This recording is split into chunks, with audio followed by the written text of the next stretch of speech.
David Goss, Tommy Scoops on Soccer Wise.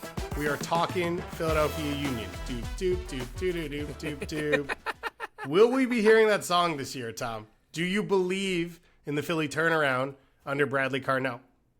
I do. I think I'm higher on them than most. And again, maybe that's just kind of blind trust for watching, like looking at a roster under Ernst Tanner and Jim Curtin, and now it's Bradley Carnell as head coach, and just being like, I don't know who the hell that is, but I've said that 17 times, and 15 times they've been really good signings. I'm just going to go ahead and assume Bruno Damiani is going to be good. I'm going to go ahead and assume Ian Glanovic is going to be a good center back, right? Because we watched it happen with, Trusty and Mark McKenzie to with Jack Elliott before he left, Jacob Glessis. Like, I still think Stuart Finley is good just because Philly signed him and he didn't work out. I still think that there's another scenario where that happens. So maybe this is me over-indexing on blind faith because I've seen it before. MLS is a different spot, a different league than it was in 2019. So maybe they're doing the same things, but it's going to be more difficult to make up that talent gap or spend gap. But all that being said, I'm optimistic.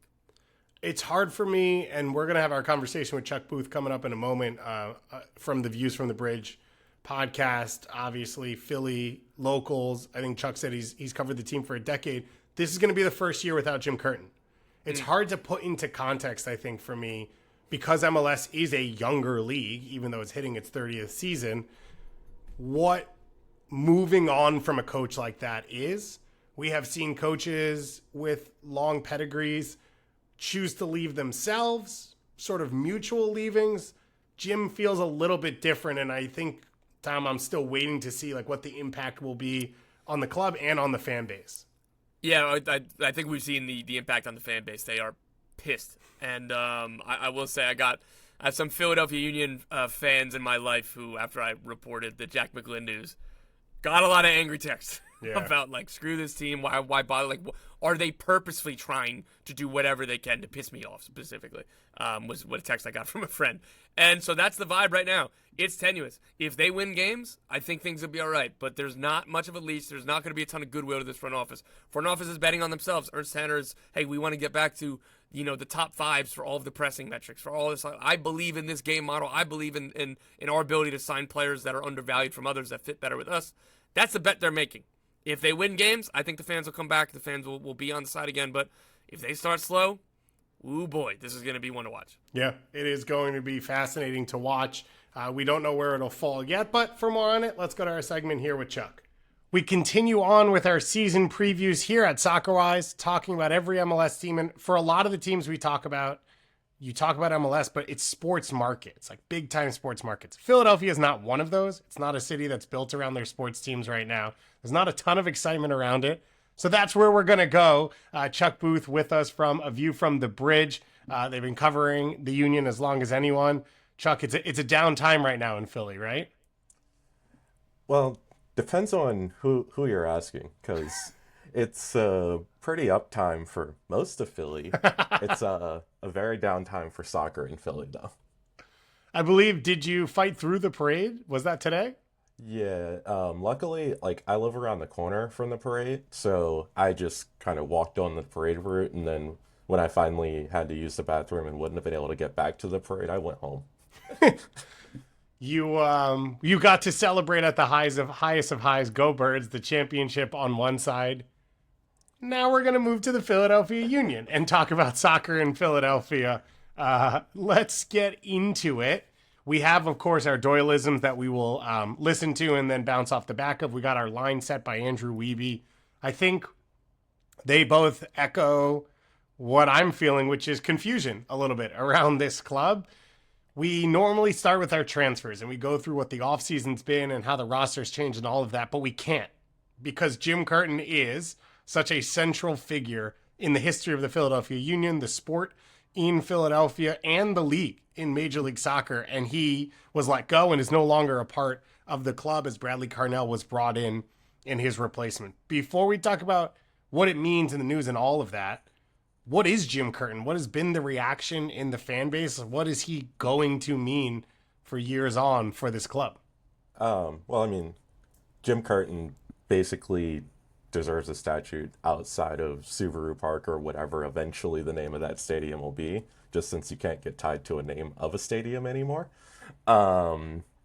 because like literally, like even there, I've been covering this team for more than 10 years, and there's never been a time until this year that Jim Curtin hasn't been the coach of that team, That's wild. that I know of. And like that's just nuts to even think about.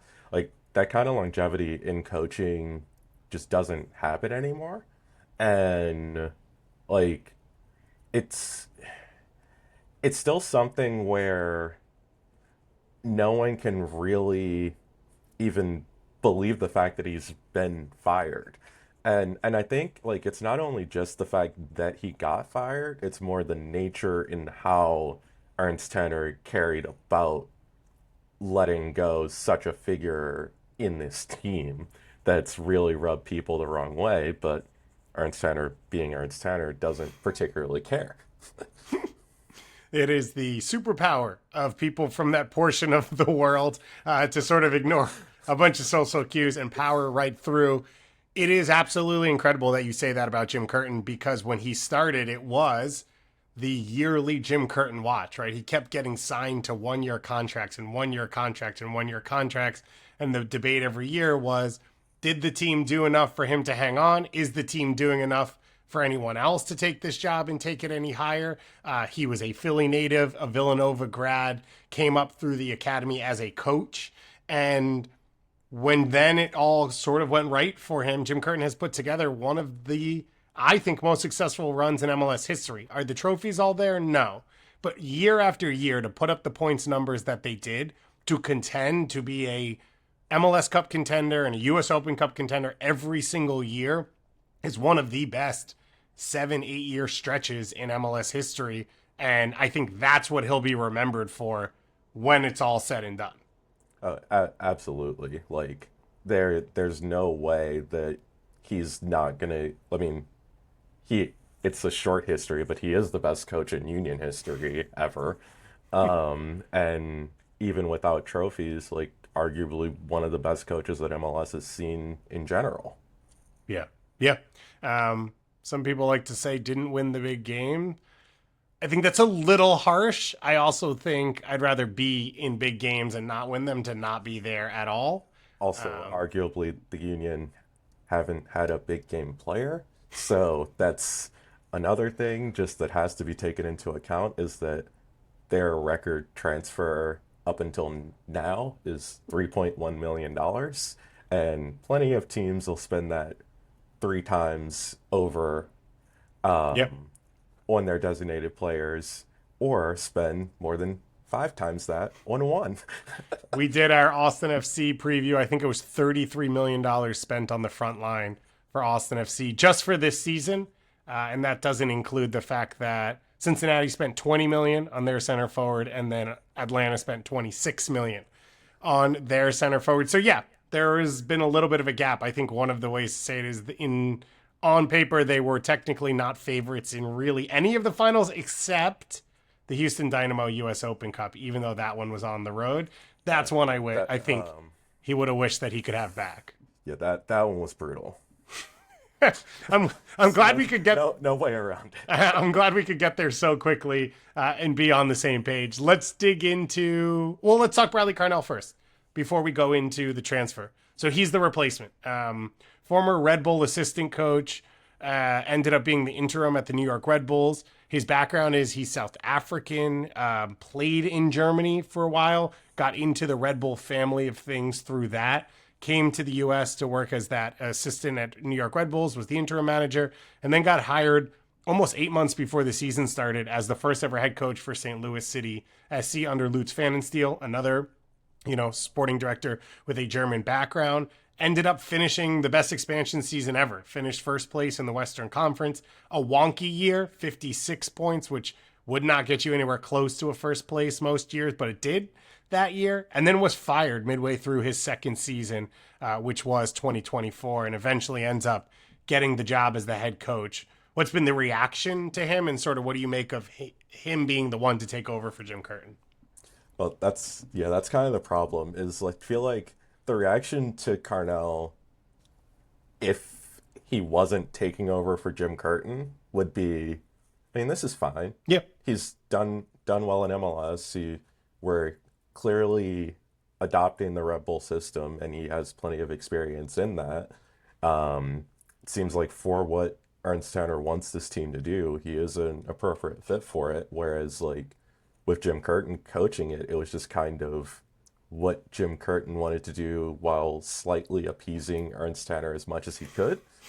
Um, but when you take over for like an actual like club legend, just expectations are so much higher, and it's not like the Union were going to be able to pull in a coach where it would be like, okay, we get why you got rid of Jim Curtin because like you got this like Right. insane coach. Right. Yeah, it's not like Tata Martino called them up and said, I need to coach this team, make it happen. Now, I think there's some positive in my mind just when Jim Curtin got let go that I didn't think it'd be someone who had MLS experience. So I think to find someone in what Ernst Tanner was looking for, which is the style, pushing the young players, all these other things, but to have someone who's been around this league for about 5 years now and has been a head coach himself and had success, I think that is all fairly positive. But you have to look at how quickly it burned out in St. Louis and be a little worried about that of like, what is the shelf life of all of this and how much building will there be? And let's look at the roster for that. Two huge names out in the offseason. Jack McGlynn sold to Houston in what I'm going to call a cash for in this moment. And then Jack Elliott allowed to walk away, one of the linchpins of this entire, run under Jim Curtin. Leon Flock as well, a huge part of things. And then Sam Adeniran, one of the other bigger names who came in late last year, had a little bit of a run. Brandon Craig, Matt Real, a few other players that have been around the margins, mainly homegrown players that were allowed to be let go. Were you shocked by the Jack McGlynn move, especially that it was inside of Major League Soccer? Yeah, so yeah, I think that's the big thing is the fact that kind of no one would have been surprised for Jack McGlynn to move. Yeah. And even like when it came to Jack McGlynn on the Union, he wasn't really a player that ever fit the way that the Union were supposed to play. Like he was just too creative and too attacking of a midfielder for this team, which is nuts to say. Like that when you have a player of that talent caliber, you find a way to accommodate them, and it's not like this team like has so many attackers that you can't accommodate Jack McGlynn. So I don't fully understand like why him not being a fit for how they wanted to play was a problem. But like at least if you are gonna sell him, like you can't really argue with the fee that they got and the fact that there's still a 50% sell-on clause for like when he eventually moves again, because he's gonna light it up in Houston and then immediately be on the move. Yeah, the move to Houston for Philadelphia makes sense in that they are now sending him into a system that fits him perfectly, and he can try and hit his maximum value there to then be sold on for the big number. So it's almost punting some of the development into Houston, but still having that connection via that sell-on clause. And then there's the chaos around NYCFC, Red Bull's bids, because Jack McGlynn is a New York City native and they have to give them a percentage for what they get. All of that makes a lot of sense, except I think he was the best player at January camp. I think he might be one of the best young players in the United States. And so it's hard on the surface to say, yeah, well, he's going to go play for another MLS team, and that's the right thing to do, even though the way you explained it and the way I think it does work, which is he doesn't fit. They want to commit more to the style, which means they're going to push him even further out of the team, and his value is probably going to tank at that point. Make the move now. It is going to be a lot of weekends of pass of the week, Jack McGlynn.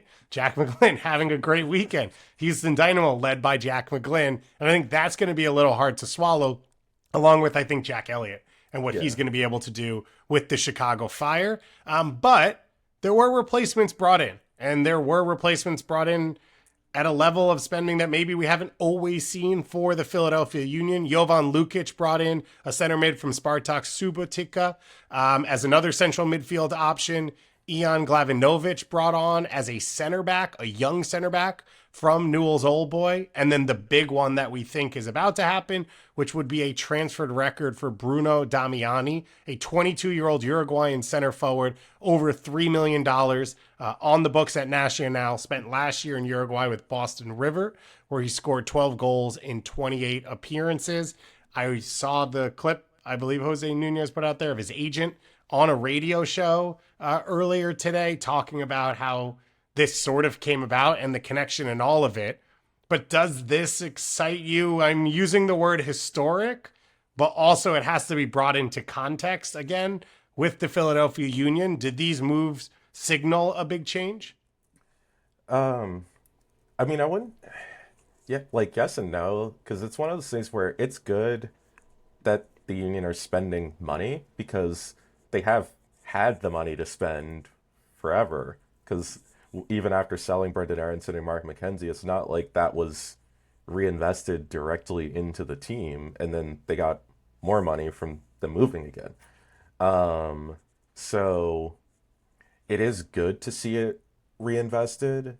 It's but when it comes to like these players, even it's like they should maybe be good, possibly. Like it, they're still not like shopping in that market where anything feels close to a sure thing. And like even with a record transfer for a forward, you want them to have more than one season of Yeah. double digit goals ever. And I know like even Julian Carranza's numbers in Argentina weren't good. Um, but it still seemed like there with his like movement and physicality that there was like clearly a player there who once they got into the right system would flourish. And I'm not sure with any of these guys outside of Lukic, because Lukic the tape does actually like look really good on this guy. Like he should be fit for being a pretty good do-it-all defensive midfielder in MLS. And like obviously he's no Jose Martinez, but no one is. Yeah. And like Philly doesn't need him to be Jose Martinez. They need him to be Leon Flock. Yeah. Yeah. It's interesting because I wrote down on our rundown, like looking at Damiani's resume, it reads similar to Diego Rossi when he came into the league, but Carlos Vela was on his team. And so Diego Rossi didn't have to be the guy. He could be a piece around it. And that's one of those things that Philadelphia doesn't have.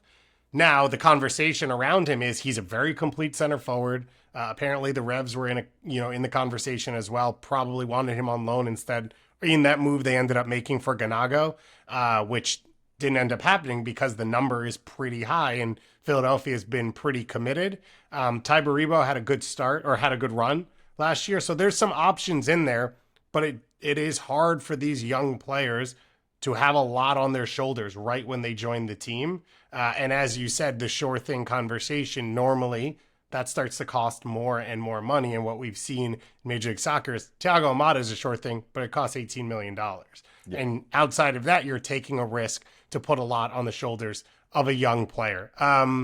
For this year, only U.S. Open Cup for the Philadelphia Union. Didn't qualify for Leagues Cup or Champions League or Champions Cup. Maybe not a bad thing for them to sort of reset things, as well as potentially not to push their depth after years and years of starting with CONCACAF competition and having random semis and quarterfinals in the beginning of the season. Let's go to our Doyleism now, and then we'll bounce off the back of that.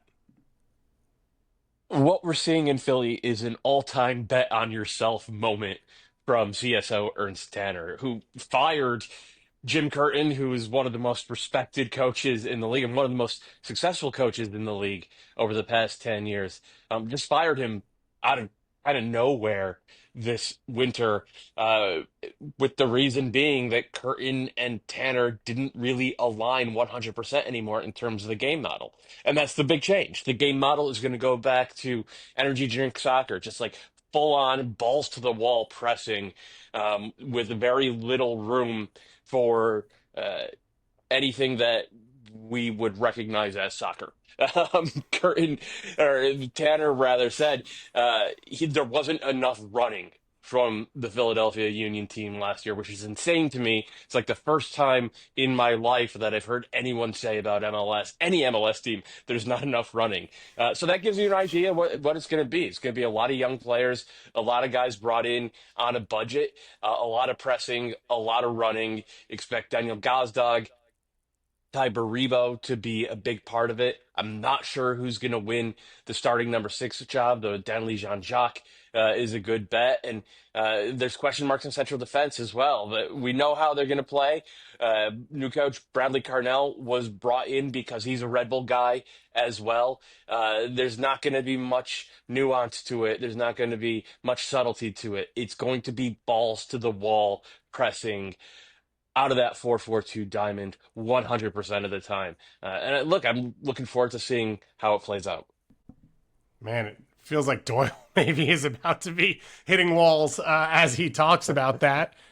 He makes the point that we sort of said, it's the recommitment to the style. One of the things I'm struggling to comprehend is last year, the story with Philadelphia was they were the outlier in a negative way. That all the numbers, from goal differential, just counting stats, to underlying numbers, said that they should have been a playoff team and they weren't. Now they're telling us that they're going to get better because they're going to shift the style, and those are the underlying numbers they're looking at. What do you make of what it was last year and how much this recommitment or this style can help them make a jump back into the postseason? And this is where I'm concerned. Because, I mean, there are two major things to why the Union didn't make the playoffs last year. Andre Blake being injured on and off, because when Andre Blake is healthy, this is a playoff team. And the extreme regression from Jacob Glesnes at center back. Because he went from being a best 11 center back to someone who arguably should have been dropped for the entire second half of the season. And unfortunately, the Union didn't have an actual center back to be able to drop him for. And guess what? We're entering this season and they still don't have a center back to drop him for.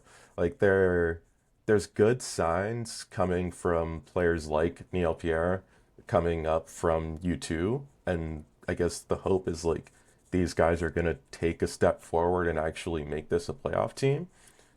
But also, there is a reason why Jim Curtin wasn't playing these guys last year. Like, he's never been someone who shies away from playing young players. I mean, look what Quinn Sullivan became under him in midfield when he finally found a position as that right-sided 8. Like, they just weren't ready. And if they still aren't ready, this team's cooked. Yeah, it is. I think this is a bit of a gap year of, like, you're trying to push a few pieces in that probably aren't ready to carry the role. I think the talent's there. I mean, we've talked about Neil Pierre before. Like, I'm all in. I think he's a future national team center back. It's a lot of responsibility at a young age. And as you said, it took Quinn Sullivan a couple of years. It will take a lot of these players a couple of years. Ed Davis, like, all of these players are not ready to be huge pieces yet, and the depth is probably not there. The style does help with some of that, which is, we have seen for Red Bulls and for Philly in the past, the style at least allows players to hide a little bit because you're predetermining a lot of the actions. So the game doesn't slow down, but the experience slows down for the player. It also lets you swap in and out pieces if they understand it a little bit easier. So it often makes it easier for players to take the step to the next level because at least their role and responsibility and the language and all that type of stuff is exactly the same. Does that happen this year? If Jim Curtin had moved so far away from it, are those players there yet? That's another question as well. But I think the worries are right at this point. I think they're fair. And it feels like even with the signings, if it takes a little bit for some of these players to hit, because they're young pieces, moving countries for the first time, moving to a new style, all of that, it's going to be hard for this team to play catch up midway through the season. Speaking of young players, we do have one for our over-under line. It's one that's going to be talked about quite a lot this year. Andrew Wiebe says Kevin Sullivan's minutes over-under this year. 999.5, aka does he play 1,000 minutes or more in this MLS season just in league play? Yeah, no, that's a concerning one. Because the hope is under, but when you look at this roster and just figure out who's going to be your chance creator, you have Kai Wagner, and then you just have crickets. Because, and that's going to even be an interesting thing when it comes to the six, because there is a chance that Jean-Jacques just has to play as that left-sided eight, just because who else is going to play there? But Daniel Gazdag's not a major chance creator as a 10. And then Nathan Harriel's not a chance creator as a right back. So it's hard to tell where those are going to come from. And that, unfortunately, might lead to a 15-year-old spending way more time in midfield than he should be. Yeah, there is, I think by design, probably not a ton of other options to try and push these young players on the field. There is not really, as you say, someone who's going to hit that last pass. There are a lot of decent finishers, straight line runners, athletes. Like, if you get into dangerous areas, if you win the ball off turnovers, Gazdag, Baribo, Ura at times, they'll put that away. The question is who hits that pass to create that chance. Yeah, that is the one thing where there has, at least during preseason, been not much, but at least a little bit of 4-3-3. And it feels almost like, with where we're looking at what this roster does well, that it may be more suited to playing more 4-4-3 during the season than the actual 4-4-2 diamond, just because that allows you to try and get some situation of a winger in there to help create something.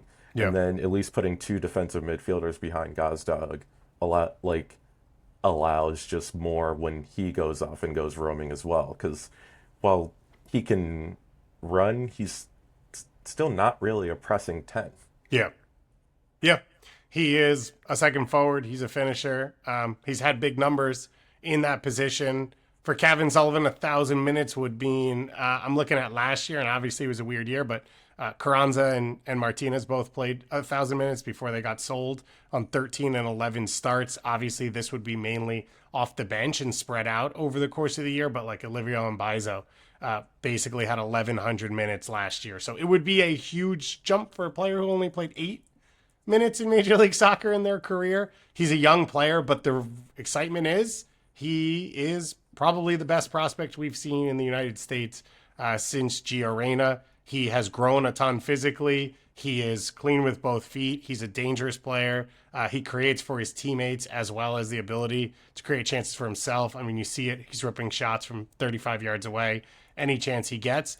I think it'll be interesting because they want to push young players and they want to push them into the team. But Jim Curtin was also so crucial to Kevin Sullivan's development, his connection with Kevin and his family and his background and all of that, I think has been a large driving force in like why Kevin Sullivan's been pushed as he has and maybe why he's even still in Philadelphia and didn't choose to go and sign a European contract. So it's all very fascinating from here on out. It is going to be an odd season in Philly. I listened to one of your final episodes from last year, and I think someone said, do we want Philadelphia to make the playoffs? And then there was a long silence, and everyone kind of wandered around for about half an hour. And so if the question is, do we even want to make the postseason? I think a club is in a weird spot, and now they're into the post-Jim Curtin era for the first time in over a decade, which is wild to say and wild to see. If you want to follow it all, go to View from the Bridge, of course, and you should follow Chuck as well on Blue Sky, covering all things soccer at CBS on top of the Philadelphia Union beat.